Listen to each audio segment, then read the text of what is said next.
Sorry, been a couple of days.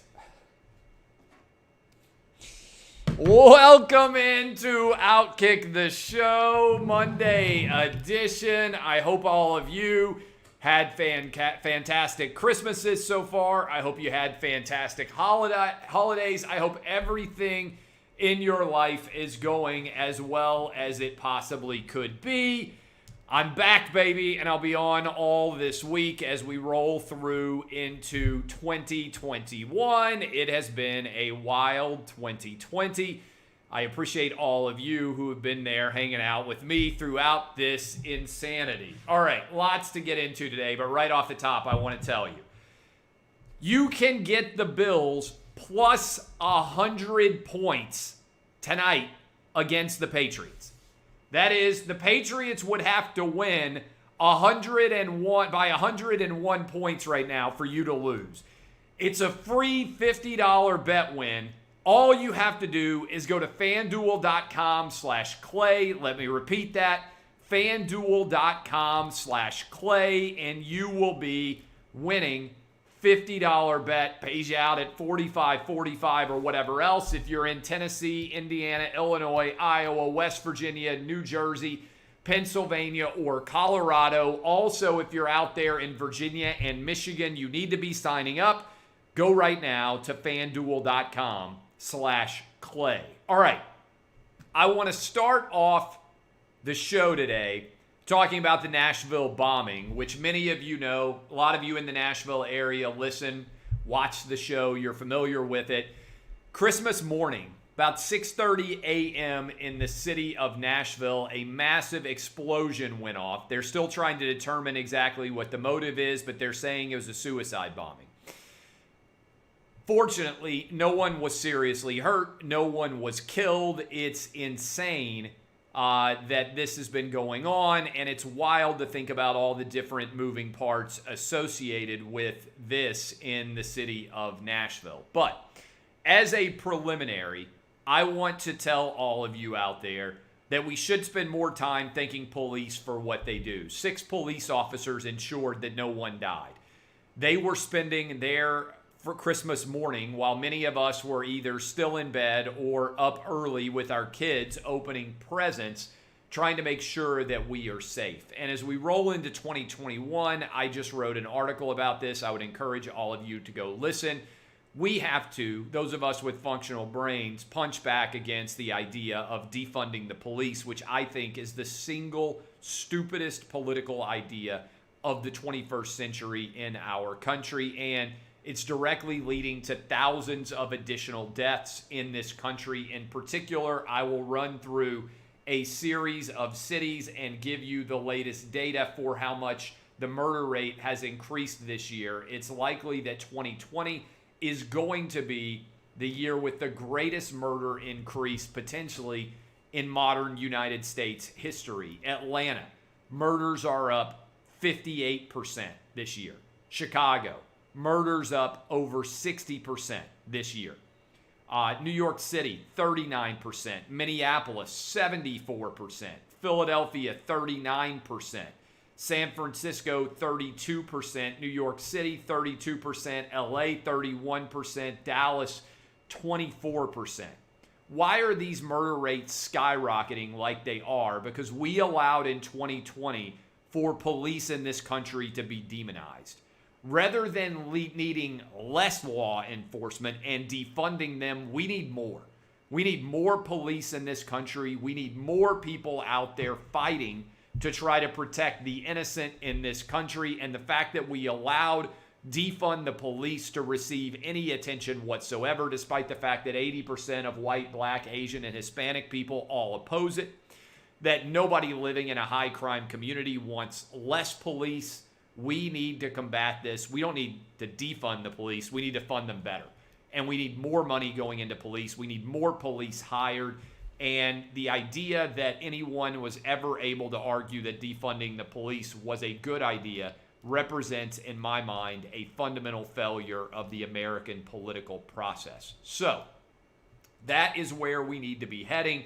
More police, not less, rolling out onto our streets. And we need to be thanking the police officers who are working for putting their lives on the line, like happened on Friday morning in Nashville when that explosion went off. And due to the great police work of 6 officers on the scene, there were no deaths. We need to spend more time talking about the heroes in the police force and less time talking about the outliers who are committing acts of violence. As several police said when they reached out to me, nobody hates bad police more than good police because it makes their job so much more difficult to do. All right, let's dive into some football news. Last night, Sunday Night Football, the Packers absolutely dominated the Titans. And what's frustrating, I'll get to the Packers in a moment. Well, let me start with the Packers. Aaron Rodgers, I think, deserves to be league MVP. His data and statistics out there are off the charts. He has been absolutely phenomenal. The Packers are close to locking up the overall number 1 seed in the NFC. And I think you saw last night with the weather conditions, given the fact that we're not going to have massive amounts of people in the stands, the weather could end up being incredibly dispositive. It's the biggest home field advantage there is. And the weather, when you think about New Orleans in a dome, Tampa Bay down in a good weather town, the Rams, good weather inside of LA, Seattle nowhere near as cold as Lambeau Field. There's no team that is in the mix potentially to win the NFC that has anywhere near the weather conditions, right now at least, as the Green Bay Packers. So I like the Green Bay Packers here to win the NFC. I think they should be favored. I've got a future ticket on them on Lock It In and in the real world. Let me pause for a drink here, but I think Aaron Rodgers or Patrick Mahomes deserves to be MVP, and I think it's going to be Aaron Rodgers. All right, let's talk about the Titans for a moment. To me, this game was lost early when Mike Vrabel seems unwilling to recognize that the Titans have no chance whatsoever of winning a low-scoring game. So when the Titans made the decision to punt from their 32-yard line, it was the equivalent of waving a white flag. It was also off the charts in terms of how weak of a move it actually was. I got a stat for you here, and I was blown away by this. Tennessee deciding to punt on the Green Bay 32 on 4th and 7 with 6 minutes roughly remaining in the first quarter had a surrender index, according to punting, of 110.49. That puts that punt at the 100th percentile of cowardly punts and the 99.9th percentile of all cowardly punts since 2009. I've watched every Titans game. This defense is atrocious. They can't get any pressure on the quarterback. If you are going to win, you're going to have to score 35 points. Fortunately, the offense is good. But Mike Vrabel has got to stop coaching as if this team has the ability to win games 17-14. They don't. They have to win 35-31, 45-41. And to me, it's high time to start coaching like that. Just go balls to the wall. You're forcing almost no punts against any decent offenses. So why not just go out there and try and turn the ball over? Why not get in a high-paced track meet of a game and try to win that way? That's the only way you can beat the Chiefs. That's the only way you can beat the top teams in the NFC or the AFC if you are the Titans. Now, the playoff race is going crazy right now. You have a ton of teams sitting at 10-5. You may have an 11-5 team that gets left out of the playoff, which is unheard of because remember, we've expanded the playoff now. So right now, sitting at 10-5, you have the Titans, the Dolphins, the Browns, the Ravens, and the Colts. That's 5 teams already with 10 wins. In this scenario, one of those teams is going to get left out. And it's possible that all 5 of these teams win, and they're all sitting at 11-5, and an 11-5 team gets left out. That is crazy. Fortunately for the Titans, they still control what happens in the AFC South. All they have to do is beat the Texans, which will be harder than you might think because the Texans, after that J.J. Watt speech, want to go out and embarrass the Titans. Meanwhile, you've got the Colts playing against the Jags. Should be an easy win there. The Ravens with a relatively easy win. Dolphins have to go on the road against the Bills. But what are the Bills playing for? We don't know. The Browns get the Steelers, but the Steelers would theoretically be playing for nothing at all. So one division left up for grabs, the AFC South. The Titans have to beat the Texans, and the Colts have to go out and beat the Jags. Then the Colts would be left out. By the way, if everybody wins, if the Titans, the Dolphins, the Browns, the Ravens, and the Colts all win to get to 11-5, the Colts would be the odd team left out. Titans would win the tiebreak and be the 4 seed hosting a home playoff game. The Steelers. How about that second half? Steelers were down 24-7 early in the second half. They came surging back to win 28-24 to win the AFC North, to look like a team that's capable of winning a playoff game. Ben Roethlisberger suddenly got hot. The Colts fell apart because if they had won that game, the Titans would be in a tough spot, potentially going to miss the playoffs. Instead, the Steelers finally ended a 3-game losing streak, got to 12-3, and are likely to end up as the 2 or the 3 seed in the AFC. The Chiefs, now 23-1 in their last 24 games. The Chiefs have lost 1 football game since November 11th of last year, which is pretty crazy to think about. The only game they have lost is against the Raiders. The question that's out there, the Chiefs have not covered for 7 straight weeks now. They have won 7 straight games by 6 or less. Are the Chiefs just bored? What is going on right now with the Kansas City Chiefs? Are they bored? Why are they not playing at a higher level? It's a fascinating question, not an easy answer necessarily. But the Chiefs sitting at 23-1 in their last 24. They are a substantial favorite in the AFC. They now have a locked up home field advantage in the AFC playoffs. But the bigger issue is over the last 7 games, they have played very poorly. Why is that? It is a really intriguing question without an easy answer. But I still think the Chiefs are going to win the AFC. And I think they're going to play against the Packers in the Super Bowl down in Tampa. All right. Seahawks, Rams.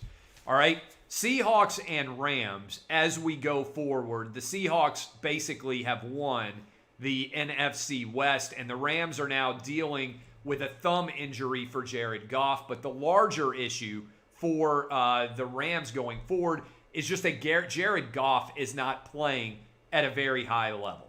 In fact, he has had 23 turnovers in his last 2 seasons, 31 football games, which is the worst in the NFL. And you get the sense that Sean McVay is losing his patience with Jared Goff because this defense is legit. If Goff played at a higher level, then there would not be anywhere near the same amount of futility. The Rams followed up a loss to the Jets with, next week, a loss to the Seahawks. They fell apart late. All right, the Browns. The Browns receivers were all out. Baker Mayfield with 3 turnovers, including a fumble on a 4th down quarterback sneak to end the game. The receivers are all out, and I think that impacted the overall outcome of this game and also allowed the Jags to lock up Trevor Lawrence. But to me, the Browns, even with their receivers out, should have found a way to win this game. Now, fortunately for the Browns, it doesn't appear the Steelers are going to play their starters in the final game of the season. So if they can beat the Steelers, they would get to 11-5, be into the wild card race. And by the way, I think the AFC is going to be completely wide open because it's going to be hard to figure out which teams are going to win, because I think your 2, 3, and your 4 seeds, the Bills, the Steelers, and the Titans are all sort of in equal danger in the larger landscape there as it pertains to what exactly might happen. Earlier news today, Dwayne Haskins has been released after less than 2 years. This comes on the heels of one of the all-time dumb moves. You're a quarterback who's already on the verge of being released, and you decide to go to a strip club and violate your team COVID protocols. Now, I found out about this while I was standing in line for the Gringotts Bank line at Universal Studios down in Florida with my family. And I couldn't believe that it was real because Haskins got his captaincy stripped. He got demoted all the way to third string. He had fought his way back as a result of the Alex Smith and Brandon Allen injuries. And he has an opportunity to demonstrate that he deserves to come back for another season. Instead, he pulls that move. They put in Heineke. Heineke plays better than Dwayne Haskins did. And it appears the Washington football team just decided to say peace out to Dwayne Haskins and let him ride off into the sunset. Now, this makes Dwayne Haskins yet another first-round pick with maturity issues like Ryan Leaf, like potentially Jamarcus Russell, who may well lose their jobs, not only because they're not playing at a high level, but because they don't have the maturity to handle the responsibility of being a first-round draft pick. I don't know if Dwayne Haskins gets picked up. Maybe he gets brought in with a chance to win a second or third string position.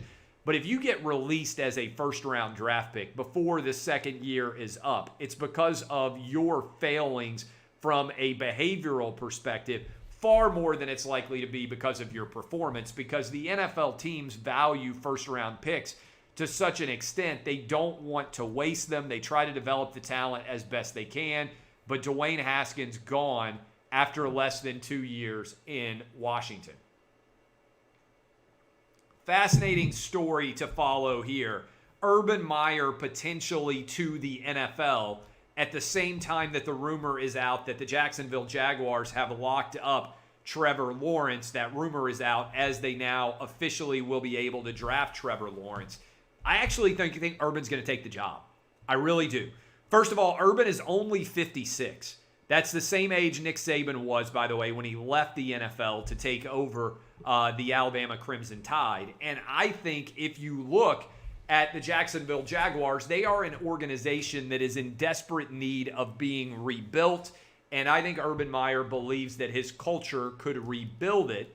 And I think that he finds it attractive to think about being able to work alongside of a stud quarterback like Trevor Lawrence, who is just coming into his ability to work at the franchise. And so I think Urban Meyer to Jacksonville makes a lot of sense. It's close to Florida, where he won at a high level. Relatively small media market, not a lot of attention there, meaning Urban could go to work and not have to worry about some huge monstrosity of beat reporters constantly tracking every single thing that goes on.